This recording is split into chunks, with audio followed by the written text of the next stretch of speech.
শুভ সকাল বন্ধুরা, সবাই কেমন আছো? আশা করি সবাই ভালো আছো, আমিও ভালো আছি।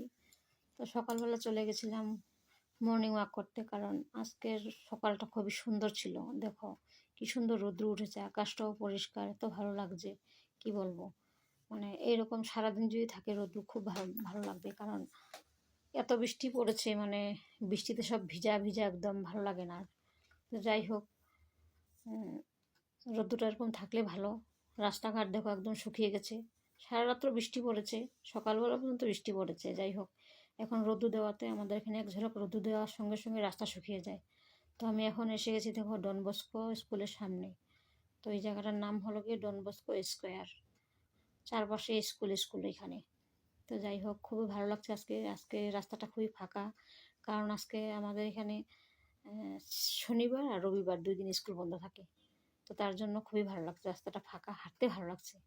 স্কুল বন্ধ, রাস্তাটা একদম ফাঁকা, তার জন্য ভালো লাগছে বেশি। স্কুল খোলা থাকলে তো চারদিক থেকে গাড়ি আসতে থাকে, স্টুডেন্টরা আসে, তার জন্য হাঁটা যায় না ওইভাবে। আর সকালবেলা হাঁটতে গেলে তো খুবই ভালো। আমার আমি একটু দেরি করে বেরিয়েছি, তো আমার কোনো অসুবিধা হয়নি, কারণ গায়ে রোদ্দুটাও পড়েছে। রোদ্দুটা খুব দরকার গায়ে পড়া। তো শরীরটা ভালো থাকে রৌদ্র শরীরে পড়লে, ভিটামিন ডি পাওয়া যায়। আমরা তো তেমন আর রৌদ্রে বসতে পারি না, কারণ আমাদের এখানে রৌদ্রটা এদিকে আসলে ওদিকে চলে যায়, পাহাড়িয়া জায়গা। যাই হোক, তো আমি এখন রৌদ্রে হাঁটছি, খুবই ভালো লাগছে।